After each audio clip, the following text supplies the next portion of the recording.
So Mega Man 3 on the Nintendo Game Boy. After the, I think, moderate success of Mega Man 2 on the Game Boy, Capcom commissioned another game for the console. And honestly, yeah, it's Mega Man 3 on the Game Boy, alright. But I don't want to spill the opinion too early on, because we still got like, what, more than a minute of this video? So let's talk about Mega Man 3 on the Game Boy, the third entry on the monochrome handheld, and where things nearly started taking off.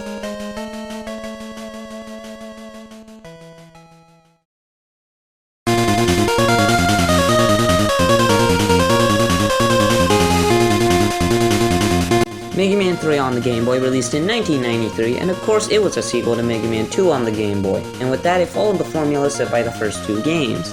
4 Robot Masters from one NES game, 4 Robot Masters from another NES game. And the one this game takes are from Mega Man 3 and 4 on the NES, as well as the many other features from said NES games, like the slide and charge shot. The Robot Masters here returning are Spark, Snake, Gemini, and Shadow Man for the Mega Man 3 portion of the game, and for the Mega Man 4 portion we get Dive, Drill, Dust, and Skull Man. And of course, as tradition, we get a new Mega Man killer here, but I won't spoil it until the end. Not that I think it'll matter, but hey, I need to keep this video going, so...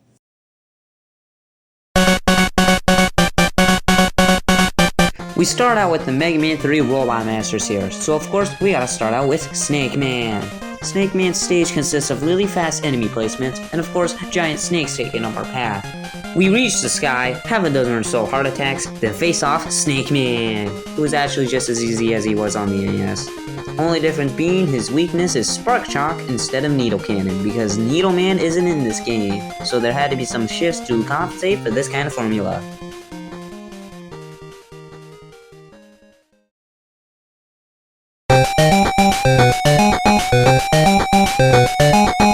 Now next in the somewhat logical weakness chain we have Gemini Man, whose stage is really damn annoying, with a lot of tiny block placements, Flappy Bird ass looking design, and robot dragonflies coming over from literally everywhere in the sky. Despite this stage existing, Rush Marine surprisingly doesn't exist. Then again, there actually isn't much water in this stage, which is strange since there's another water type robot with a lot of water in this very same game. What's the reason for this? I don't care enough to know. Anyway, Gemini Man is also just as difficult as he was in the NES game, which is to say, annoying but easy to brute force. His weakness is the same, that being Search Snake, so no new memorization here.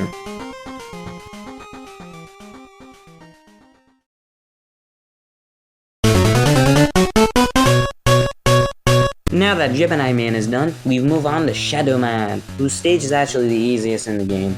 We get a new gimmick here, this exploding time-ticking bomb that once you stand on it, you gotta jump off of it before it explodes. Other than that, it's the same notes like before. Lava pits, grenade bombers, it's the same as before, just with new level design. His fight is actually a bit tamed down, being considerably slower than how he was on the NES. His weakness is Gemini Laser. Like I said before, they had to change some things to get around the Robot Master order for this game. If you fought Needle Man with this thing, it's gonna be like that if you even miss a single laser on Shadow Man.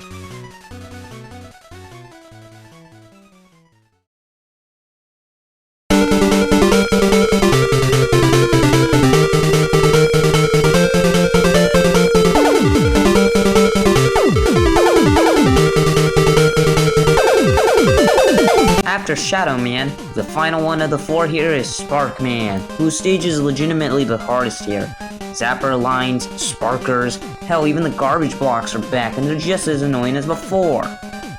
Oh yeah, there's also this one part where if you jump at the wrong pixel, you hit the ceiling and fall, therefore dying. Yeah, this is gross, and extremely too much for the player to handle, especially since there is a garbage block straight up next to the thing. This ain't the end for this kind of level design within the game. It is, however, the end of the line for here as we reach Spark Man himself. He isn't that difficult compared to his stage, although you might want to not spam Shadow Blade because that thing drains quickly now that we're on the Game Boy.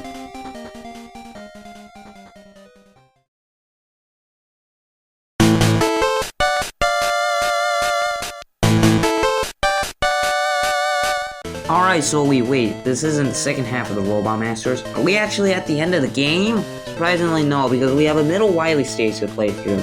It's got a really average and easy Yoku puzzle platform challenge, and a somewhat cool giant Suzy fight. That's really it. We reach the teleporter and blam! Password. Neat, I guess.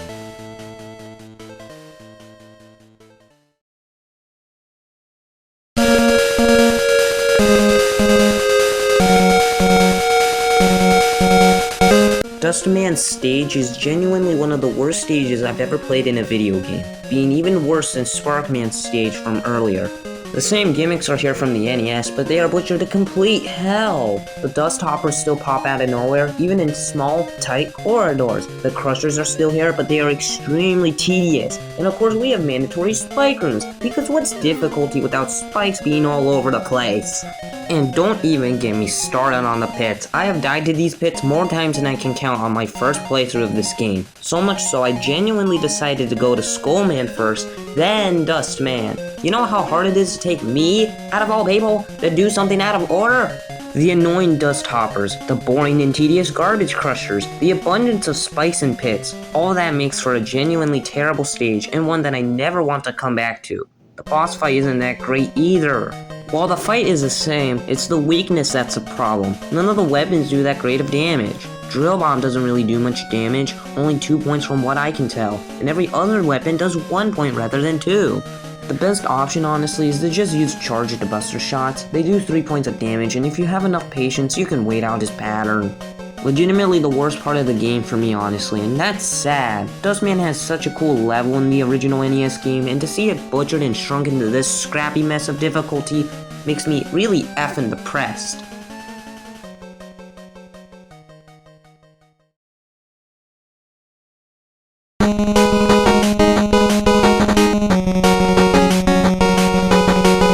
Skullman is next within the chain, and yeah, this is a slight improvement from Dustman, but comparing trash to utter dog feces is not my ideal way of comparing things.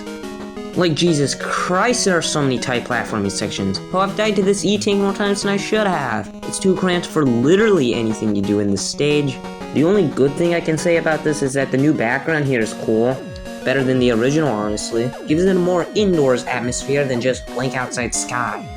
Fight is the same, weakness is the same, that being Dust Crusher, manipulation of his pattern is the same. Moving on.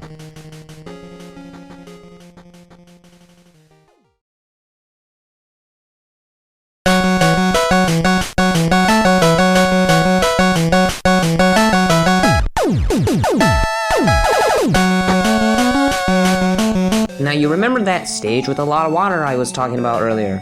Yeah, it all went to Dive Man here, and this stage is just generally cramped. I say this because there's an awful lot of spikes within the water segment, almost leading into Dustman territory over here. But other than that, it's not much. Giant whales and robofish are here, so it's at least still fitting to the NES version. His fight is virtually the same, weakness being Skull Barrier as well. I believe I'm beginning to sound like a broken record for most of these boss fights. Well, it can't be helped. Moving on.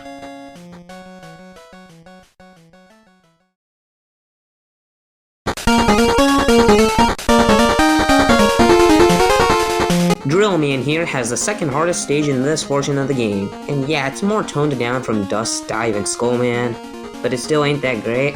Pits everywhere, dispensers that blend in with the ceiling, cramped spaces. Yeah, it's not that good, but it's still somewhat manageable. His fight is the same, having its advantages, disadvantages, and his weakness is the same. Although I believe I'm now seeing how cramped even the boss fights are getting here. I have a bad feeling for the next game now.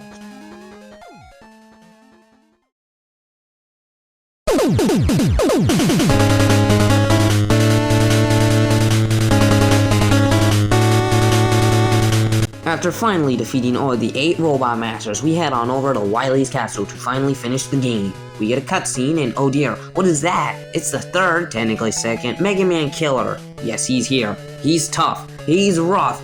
His name is Punk. He actually doesn't have that much screen time or even plot like the rest of these guys. At least Quint had an interesting backstory, and Anchor had flair. This dude can just turn into Sonic, why am I still making these jokes, and throw screws at you. His fight can get pretty hard if you aren't at the far edge of the screen and reactive enough towards his pattern. He can also just straight up kill you within a few hits, and okay, this isn't great, I'm moving on.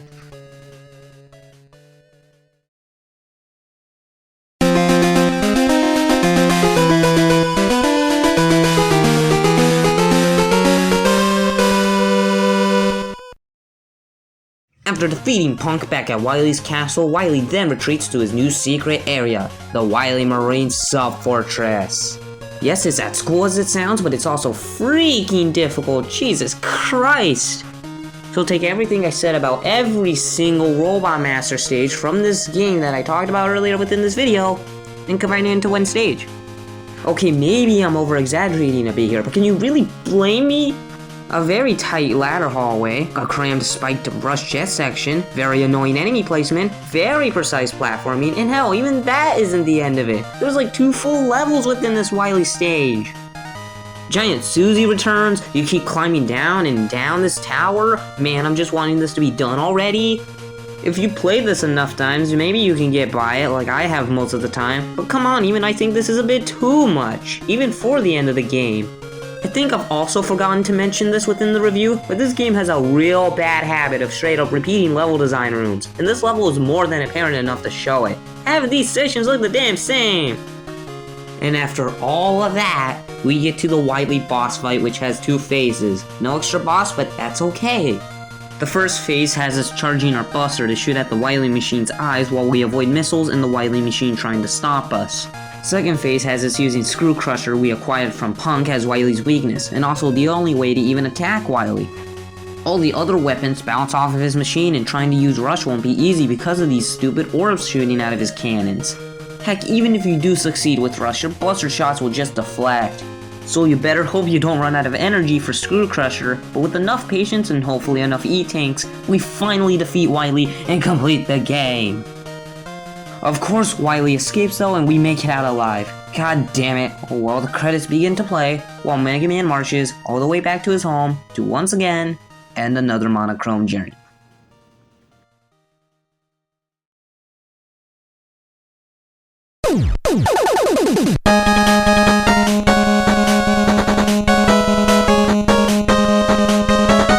Now this section was going to be about fun trivia bits about the game, but sadly there actually isn't much fun or trivia here. Only bits I can say here is the fact that the game was very rare in eluding to many people at the time of its release. It only ever got one re-release, that being on a Nintendo 3DS via the Virtual Console service, which is how I mainly played the game and found out about it.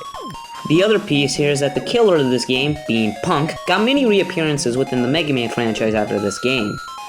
He got a redesign in Mega Man Battle Network 3, a badass redesign if I may add, and was a part of a DLC pack for Mega Man 10 that included him, Anchor, and Ballet.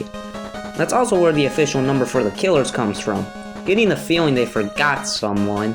Oh well, maybe they weren't that important. The third and final trivia bit that I have for you today is that the game had an unused theme within the files, and it's actually the one you're listening to right now. If it sounds familiar, that's because it was reused for Mega Man 4 on the Game Boy, a game that would release later in the future and become part of the credits theme for that game.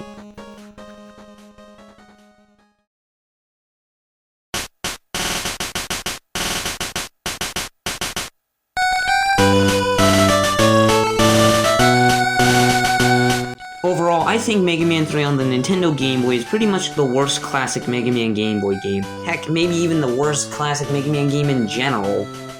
It has very little highs and a few average levels. The bad bits completely ruined the game for me. I just cannot recommend this to people other than hardcore Mega Man fans. And hey, if you like this game, more power to you, that's pretty cool. But I think this game, and its NES counterpart at that, deserve to be in the garbage bin where they belong. A negative ending, but hey, I don't lie about my opinion here. I'm Necro, this has been the third Mega Pocket Adventure of Mega Man 3 on the Nintendo Game Boy. See you next time.